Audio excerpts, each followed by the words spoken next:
अगला राइट पढ़ते हैं जी, फ्रीडम ऑफ असेंबली, असेंबल होने का अधिकार, एक जगह इकट्ठे होने का अधिकार। ये भी एक फंडामेंटल राइट है जी, किसका? एवरी सिटीजन का, हर नागरिक का ये फंडामेंटल राइट है कि वो assemble peacefully and without arm, बिना हथियार के शांतिबद्ध तरीके से इकट्ठे ग्रुप में हो सकते हैं, ग्रुप में इकट्ठे हो सकते हैं, असेंबल हो सकते हैं, पर क्या है? पीसफुली और विदाउट आर्म्स, बिना ये हथियार के और पीसफुली, ये बात है। और कंडीशन देख लो, ओनली ऑन पब्लिक लैंड, तो ये असेंबली क्या है? पब्लिक लैंड पर होनी चाहिए, सरकारी जमीन पर, तभी ही फंडामेंटल राइट में आएगा। Assembly must be peaceful and unarmoured, ये हम पढ़ चुके हैं कि पीसफुल होनी चाहिए और बिना हथियार के, और कहा? पब्लिक लैंड में, ये बातें होगी। ये कंडीशंस आपने थोड़ा गौर से पढ़नी है, ये है फंडामेंटल राइट्स के लिए, ठीक है जी। आगे है जी, it includes the right to hold public meetings, आप पब्लिक मीटिंग कर सकते हो, अपने किसी मुद्दे पर लोग इकट्ठे हो सकते हो। टेक आउट प्रोसेशंस, कुछ मुजाहिरा वगैरह, मार्च वगैरह निकाल सकते हो, ठीक। एंड डेमोन्स्ट्रेशंस, प्रदर्शन भी कर सकते हो, ठीक, पर कहाँ? पब्लिक लैंड पर, बिना हथियार के और पीसफुल तरीके से। कंडीशंस वही तीन है। तो राइट टू असेंबली में ये तीन अधिकार भी आते हैं, पब्लिक मीटिंग का, मुजाहरा करने का, प्रोसेशन निकालने का, मार्च निकालने का और डेमोन्स्ट्रेशन करने का, ठीक है जी। The right to strike is not included in the right to assembly, ये इंपॉर्टेंट पॉइंट है, आ जाता है एग्जाम में। क्या राइट टू स्ट्राइक, क्या हम ग्रुप में असेंबल होकर स्ट्राइक कर सकते हैं? कर तो सकते हैं, पर ये फंडामेंटल राइट नहीं है, ये फंडामेंटल राइट नहीं है और राइट टू असेंबली में नहीं आता। On the following two grounds the state can impose reasonable restrictions, क्या इसके ऊपर रिस्ट्रिक्शंस लगाई जा सकती हैं? लगाई जा सकती हैं, कैसी? रीजनेबल, ऐसे कोई आर्बिट्रेरी रिस्ट्रिक्शंस नहीं लगा सकते आप, पाबंदियां लगाई जा सकती हैं, पर उसका कुछ ग्राउंड होना चाहिए, वो भी कुछ तर्क के आधार पर। कौन लगा सकता है? स्टेट, जो हमारे ऊपर राज करता है। कौन से ग्राउंड है?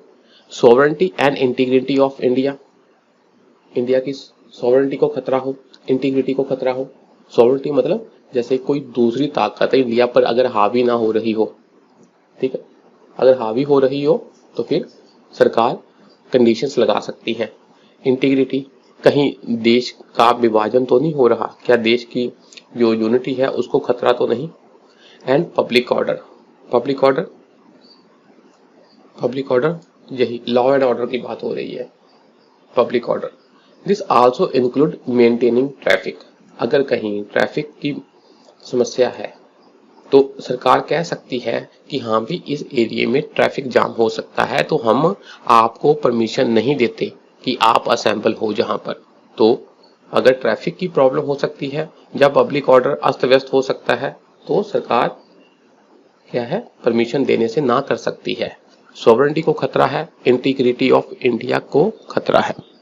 अच्छा जी, under certain conditions that includes, अब कुछ कंडीशंस देखते हैं, पहले कंडीशंस पढ़ लेते हैं फिर देखते हैं क्या होता है उस कंडीशन में। A risk of obstruction, annoyance और danger to human life, health और सेफ्टी, अगर मान लो कि आम जिंदगी में कुछ रुकावट आ जाए, ऑब्स्ट्रक्शन हो जाए, ठीक, जैसे किसी ने कुछ सड़क जाम कर दी है ना, तो वो अगर वो सड़क बहुत इंपॉर्टेंट है, तो हालांकि सड़कें तो सारी इंपॉर्टेंट है, तो अगर सरकार चाहे तो फिर ऐसी ऐसी कंडीशंस पर भी क्या है, अपना फंडामेंटल राइट को डिनाई कर सकती है। जैसे ऑब्स्ट्रक्शंस आ गई, जैसे मान लो कि किसी एरिया में बहुत अधिक वो है, बाढ़ आ गई है, तो वहां पर राहत सामग्री पहुंचाई जा रही है, तो रास्ते में किसी ने असेंबली करके या प्रोटेस्ट कर दिया, तो अगर ऐसे कामों में आप रोक डालोगे तो सरकार क्या है, आपके खिलाफ जा सकती है।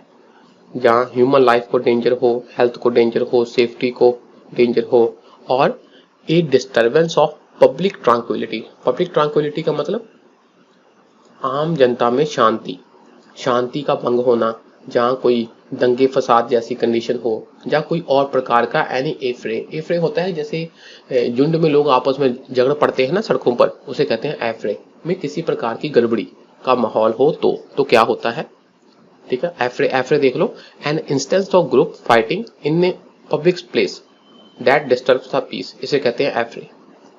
कोई ऐसी घटना जिसमें क्या होते हैं, कुछ लोग ग्रुप में आपस में फाइट करते हैं, कहां पर, पब्लिक प्लेस में, उससे क्या हो जाता है, पीस डिस्टर्ब हो जाए, तो उसे कहते हैं एफ्रे। राइट तो बड़ी चीज हो गई, ठीक है जी।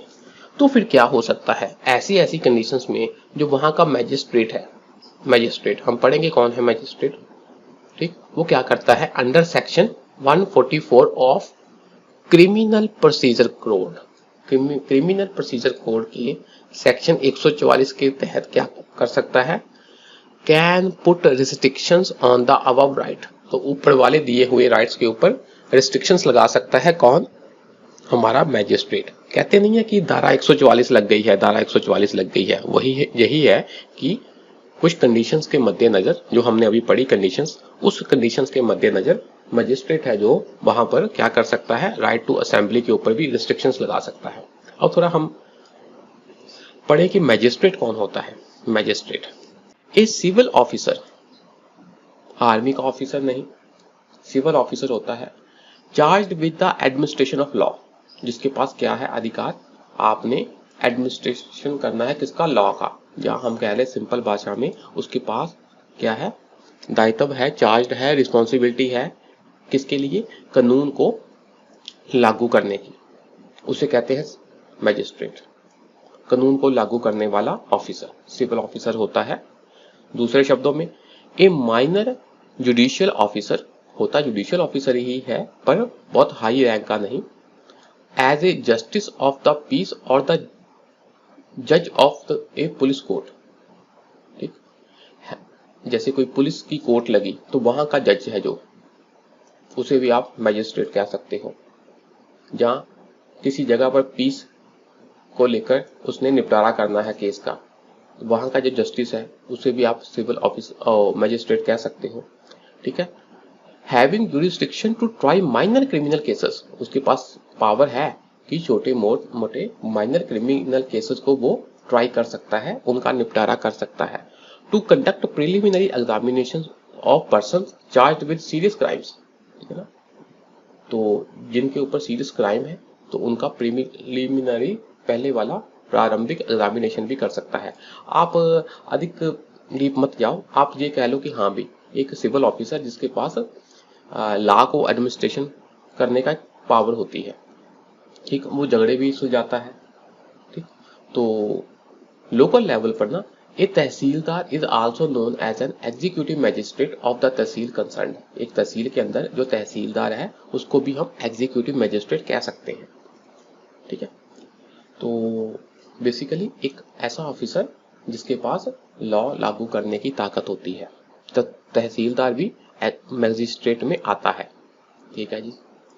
तो ए माइनर जुडिशियल ऑफिसर, ऐसा जुडिशियल ऑफिसर जो छोटे मोटे केसों का निपटारा भी कर सकता है, ठीक, कहीं पीस की समस्या है या पुलिस की कोर्ट लगी है या और कोई माइनर क्रिमिनल केसेस है, और जो बड़े केसेस है उसकी वो प्रिलिमिनरी एग्जामिनेशन कर सकता है, बड़े केसेस की जो सीरियस क्राइम है उसकी वो प्रिलिमिनरी एग्जामिनेशन कर सकता है, पर बाकी माइनर केसेस में क्या है, वो एज ए केसेस का निपटारा कर सकता है, ठीक है, उनको ट्राई कर सकता है। अच्छा जी, और आईपीसी के, है ना, इंडियन पिनल कोड के सेक्शन 141 के तहत, ठीक, क्या हो सकता है, एन असेंबली ऑफ 5 और more persons become unlawful if the aim of the assembly is, देखो अगर असेंबल हुए हैं तो उनका जे एम है, तो सेक्शन 141 ऑफ आईपीसी के तहत उनके ऊपर भी क्या है, उनको भी अनलॉफुल घोषित किया जा सकता है। कैसे, अगर आप असेंबल हुए हैं किस काम के लिए, ये काम हम पढ़ लेते हैं। To resist the execution of any law और लीगल प्रोसेस, कोई लीगल प्रोसेस है, कोई लॉ है, उसको लागू करने में आप क्या कर रहे हो, रजिस्टर्स कर रहे हो, उसका विरोध कर रहे हो। To forcibly occupy the property of some person, किसी इंसान की प्रॉपर्टी को आप फोर्सिबली, ताकत के बल पर ऑक्यूपाई करने जा रहे हो तो भी। सेक्शन आईपीसी के सेक्शन 141 के तहत ऐसी असेंबली को अनलॉफुल घोषित कर दिया जाता है ना, become unlawful.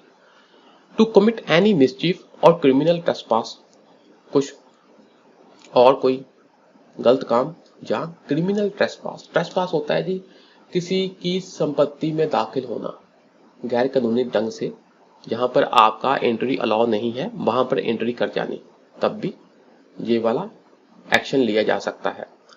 To force some person to do an illegal act, आप खुद इलीगल एक्ट नहीं कर रहे पर दूसरे को फोर्स कर रहे हो कि आप गैर कानूनी काम करो, तब भी सेक्शन 141 लग सकता है।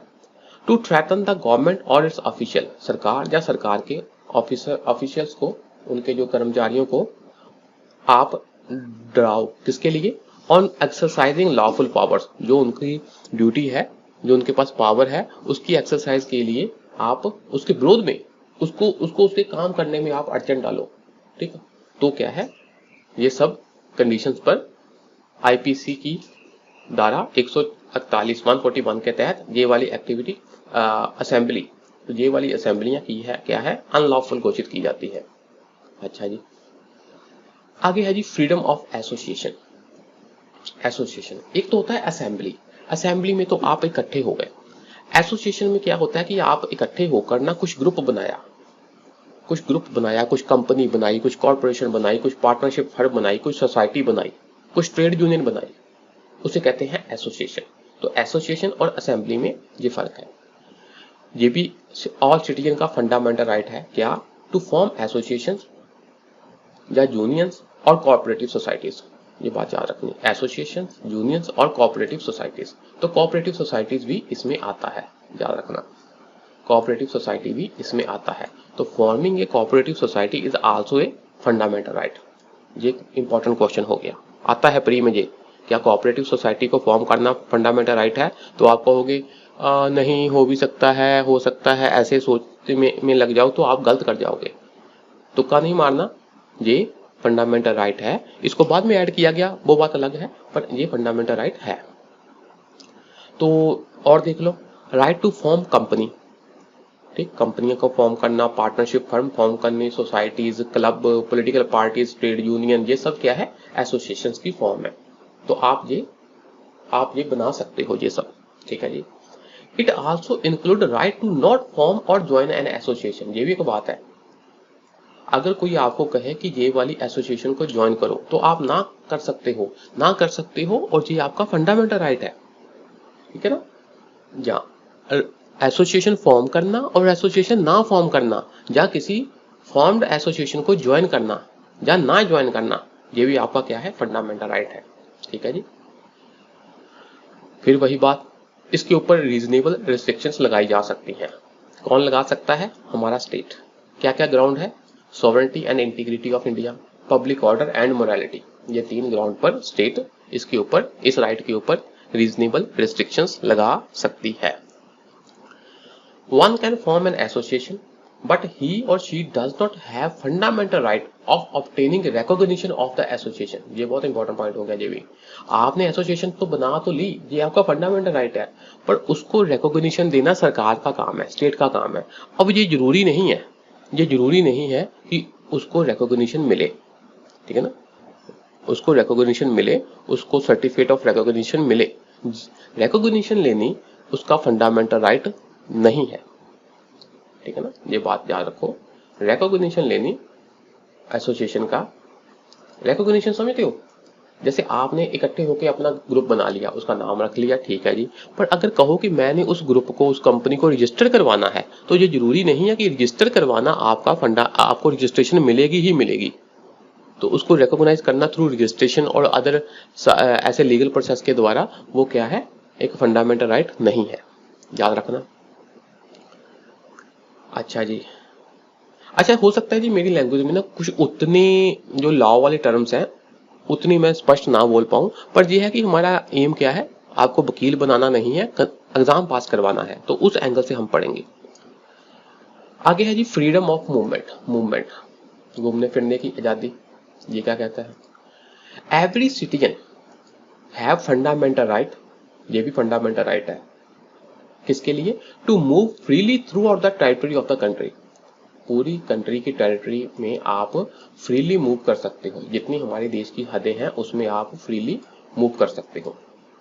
क्यों कर सकते हो? देखो, कहीं भी आप जा आ सकते हो, कहीं भी आप अपना धंधा प्रोफेशन शुरू कर सकते हो पूरे इंडिया में। इसका मेन एम ये है कि हम एक यूनिट है, भारत हमारा एक है, ताकि आपस में यूनिटी की भावना बनी रहे। द अंडरलाइनिंग आइडिया वो क्या है? India is one unit. India is one unit. तो इससे क्या है, हमारी नेशनल फीलिंग भी बरकरार रहे कि हम एक देश के नागरिक हैं। ठीक है, तो ऐसे हम कहीं भी आ जा सकें, तो उससे क्या है, अपनी यूनिटी की भावना बनी रहती है। ये एक बात है। और दूसरा, पैरोकियल सोच नहीं आती। पैरोकियल मतलब अपने ही एरिया पर केंद्रित सोच, रीजनलिज्म की भावना कम होती है इससे। अच्छा जी, फिर आगे है कि क्या इसके ऊपर रीजनेबल रिस्ट्रिक्शंस लगाई जा सकती हैं? यस, लगाई जा सकती हैं। कौन लगा सकता है? स्टेट लगा सकता है।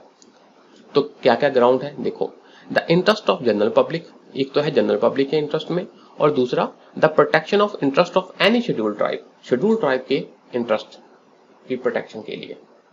ठीक है ना, जनरल पब्लिक की इंटरेस्ट की प्रोटेक्शन के लिए और scheduled caste, sorry scheduled tribe people की राइट्स की इंटरेस्ट की प्रोटेक्शन के लिए।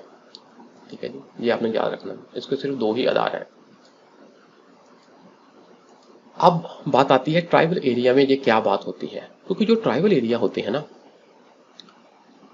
वहां पर क्या होता है, उनका अपना डिस्टिंक्टिव कल्चर होता है, लैंग्वेज होती है, कस्टम होते हैं, उनके अपने मैनर होते हैं रहने का, है ना, कमाने का, उनके ट्रेडिशनल परंपरागत वोकेशंस होते हैं। वोकेशंस होते हैं कमाई के साधन, और उनकी अपनी प्रॉपर्टी है, जैसे जंगल है। अब जंगल के उसकी उनके पास कागजात तो नहीं होते, पर सदियों से वो जंगल में रह रहे हैं।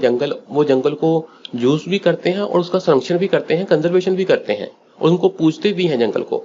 तो ये सब चीजों को ध्यान में रखते हुए कहीं जो बाहर के लोग हैं, आउटसाइडर्स हैं, वो इनके एरिया में जाकर इनके जे कल्चर, लैंग्वेज, कस्टम वगैरह को खराब ना करें, और इनकी प्रॉपर्टी को एक्सप्लॉइट ना करें, इनके वेकेशंस को एक्सप्लॉइट ना करें।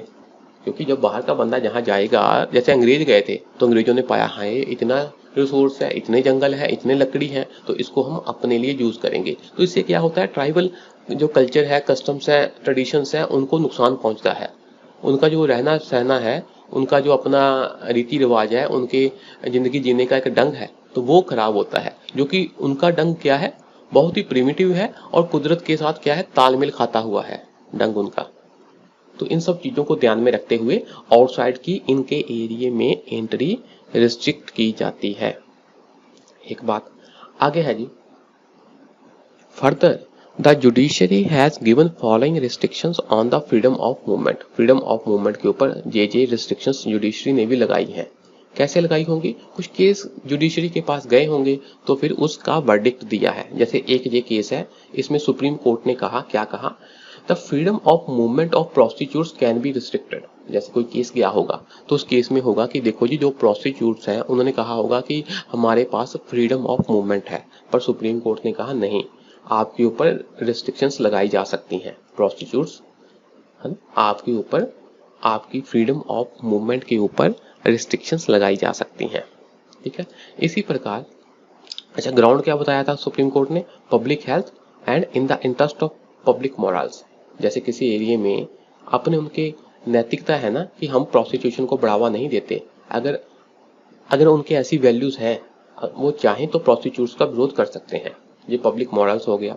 और प्लस पब्लिक हेल्थ के इंटरेस्ट में। हेल्थ क्यों? क्योंकि प्रोस्टिट्यूट से एक डर होता है कि भी इनके लैंगिक संबंध ना, इनके संबंध कईयों से होते हैं, तो इसलिए हो सकता है कि इनमें कई प्रकार की इन्फेक्शन आ गई हो, तो वो इन्फेक्शन नए एरिया में भी फैलेगी। तो पब्लिक हेल्थ के मद्देनजर इनकी मूवमेंट को क्या है, रिस्ट्रिक्ट किया जाता है, रिस्ट्रिक्ट कर सकते हैं।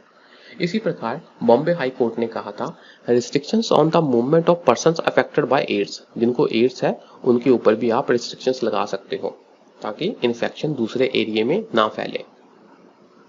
अच्छा जी, तो जी हमने जो पढ़ा, ठीक है, देखो जो हमने पढ़ा फ्रीडम ऑफ मूवमेंट। अब मूवमेंट दो प्रकार की होती है।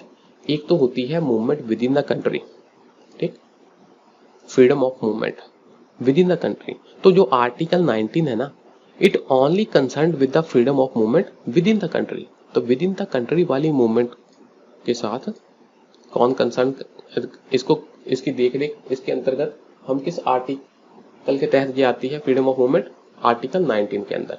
पर अगर हम कहें कि अपने देश से बाहर जाना है और वापस आना है, ये वाली हमारी फ्रीडम ऑफ मूवमेंट है, going outside the country and coming back, ठीक है ना, इज कवर्ड अंडर और कंसर्न विद आर्टिकल 21। ये याद रखना, अगर अपने देश से बाहर जाना है ना, तो उस वाली फ्रीडम ऑफ मूवमेंट है, जो वो वाली फ्रीडम ऑफ मूवमेंट है, वो अंडर आर्टिकल 21 के अंदर आती है, that is the right to life and personal liberty.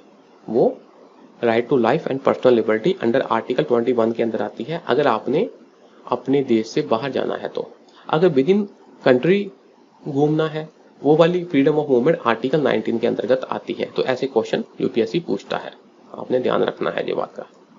Freedom of residence, रहने की आजादी, राइट ऑफ एवरी सिटीजन, ये भी हर सिटीजन का फंडामेंटल राइट है, क्या वो रिजाइड कर सकता है और सेटल कर सकता है कहाँ, in any part of the territory of the country, Bharat की सरहद में कहीं भी वो रिजाइड कर सकता है और सेटल हो सकता है। अब रिजाइड क्या होता है, रिजाइड में होता है कि आप किसी एरिया में कुछ समय के लिए स्टे करते हो, टू स्टे टेम्पररीली, कुछ समय के लिए वहां स्टे करते हो एट एनी प्लेस। और सेटल क्या होता है कि आप वहां पर क्या है, अपना घर बना लिया, अपना डोमिसाइल मतलब रेजिडेंस बना ली, भी आप वहां पर लंबे समय के लिए अब रहने लग गए, उसे कहते हैं आप वहां सेटल हो गए, ठीक। रिजाइड में क्या होता है कि आप वहां पर कुछ समय के लिए रह रहे होते हैं, ठीक। तो ये भी क्या है, आपका फंडामेंटल राइट है, ठीक है जी। तो इनके ऊपर भी स्टेट रीजनेबल रिस्ट्रिक्शंस लगा सकता है। कौन कौन सी, वही वाली रिस्ट्रिक्शंस है जो फ्रीडम ऑफ मूवमेंट में लगाई गई थी, जनरल पब्लिक के इंटरेस्ट में, और protection of interest of any scheduled tribes, scheduled tribes के इंटरेस्ट की प्रोटेक्शन के लिए स्टेट उनके ऊपर इस राइट के ऊपर रीजनेबल रेस्ट्रिक्शंस लगा सकता है, ठीक। अच्छा जी, आगे है जी freedom of profession, profession, occupation, trade, simple एक शब्द में कह दें तो प्रोफेशन, अपना कुछ धंधा चलाना, प्रोफेशन, खाने के लिए, लिवलीहुड के लिए, रोजगार के लिए कुछ प्रोफेशन शुरू करना। ये भी हर सिटीजन का फंडामेंटल राइट है कि वो प्रैक्टिस कर सकता है एनी प्रोफेशन, और to carry on any occupation, trade और बिजनेस, बिजनेस कर सकता है, ट्रेड कर सकता है, कुछ ऑक्यूपेशन कर सकता है, ठीक। अच्छा जी, this right covers all the means of earning livelihood, basically ऐसा कोई भी तरीका जिसके द्वारा आप अपना लिवलीहुड, लिवलीहुड क्या होता है जी, रोजगार वगैरह, जीवन निर्वाह के लिए इनकम गेन करना, ठीक, लिवलीहुड। तो किसी भी तरीके से, चाहे वो व्यापार से हो, बिजनेस से हो, ऑक्यूपेशन से हो, तो वो क्या है, इस राइट में कवर होता है। आगे सेम बात है जी, स्टेट इसके ऊपर रीजनेबल रेस्ट्रिक्शंस लगा सकता है। ग्राउंड क्या है, वही दो ग्राउंड है, interest of the general public और interest of the general public, general public के इंटरेस्ट में ही है ये। तो क्वालिफिकेशन प्रिस्क्राइब कर सकता है स्टेट। तो स्टेट कह सकता है कि अगर आपने खास प्रकार के धंधा चलाना है, प्रोफेशन चलाना है, ऑक्यूपेशन, ट्रेड, बिजनेस वगैरह करना है, तो आपके पास कुछ खास प्रकार की क्वालिफिकेशंस होनी चाहिए, कुछ खास प्रकार की कंडीशंस, शर्तें आपने पूरी करनी है, तो ही आप ये वाला प्रोफेशन कर सकते हो। तो ये बात स्टेट कह सकता है। दूसरी बात है जी, स्टेट चाहे तो कोई भी ट्रेड, बिजनेस, इंडस्ट्री या सर्विस है, उसकी प्रोविजन कह सकता है कि ये भाई साहब मैंने देनी है बाय इटसेल्फ, मतलब भी ये वाला जो है धंधा, ये वाला प्रोफेशन है, वो स्टेट चलाएगा। तो स्टेट कह सकता है कि कोई और इसको नहीं कर सकता, कोई और ये वाला धंधा नहीं कर सकता, इसके ऊपर हमारी क्या है, मोनोपोली है, ठीक। जहां ऐसा कह सकता है कि हाँ भाई कुछ परसेंट हम करेंगे, कुछ परसेंट कोई और कर सकता है, तो कंप्लीट या पार्शियल एक्सक्लूड कर सकता है सिटीजन को, कौन, स्टेट। तो स्टेट को आप चैलेंज नहीं कर सकते इस बात के लिए, ये बात है। आगे है जी, the following professions are not included in the above act. तो ये वाले कुछ धंधे हैं, प्रोफेशंस हैं, ठीक, कितने हैं, तो वो इस वाले राइट में, इस वाले जो आप हमने अभी पढ़ा उसमें इंक्लूड नहीं होते। भी आप ऐसा नहीं कह सकते कि इमोरल ट्रैफिकिंग इन वोमेन और चिल्ड्रन, आपने औरतों और चिल्ड्रन की अगर इमोरल है ना, अनैतिक, ट्रैफिकिंग, ट्रैफिकिंग होता है तस्करी वगैरह करना, इनको एक जगह से दूसरी जगह ले जाकर बेचना। तो अगर आप ऐसा धंधा कर रहे हो तो आप नहीं कह सकते कि ये मेरा फंडामेंटल राइट है, ये बात होगी। इसके अलावा कुछ हानिकारक जहाँ हार्मफुल ड्रग है, दवाइयाँ हैं, नशीले पदार्थ हैं, अगर आप उनका प्रोफेशन कर रहे हो तो आप नहीं कह सकते कि ये मेरा फंडामेंटल राइट है। जहाँ एक्सप्लोजिव का खरीद फरोख्त कर रहे हो, उनको बना रहे हो, बम वगैरह ऐसे विस्फोटक सामग्री बना रहे हो, इसके साथ आप डील कर रहे हो, तब भी आप नहीं कह सकते देखो जी ये तो मेरा कमाई का साधन है, ये मेरा फंडामेंटल राइट है, नहीं, ठीक है।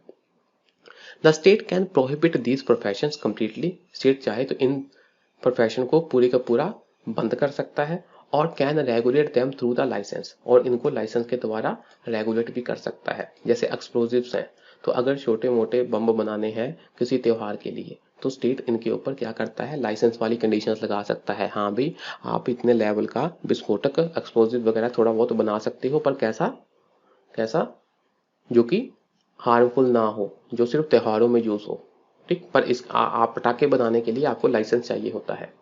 इसी प्रकार कुछ ड्रग्स हैं, वो ड्रग्स सिर्फ लाइसेंस डीलर ही बेच सकते हैं, ठीक है ना। तो इस प्रकार सरकार चाहे तो इनको कंप्लीटली प्रोहिबिट कर सकती है या इनके ऊपर लाइसेंस वाली कंडीशन लगा सकती है, ठीक है जी। तो आज के लिए इतना ही रहने देते हैं, बाकी नेक्स्ट क्लास में पढ़ते हैं। शुक्रिया जी, नमस्कार।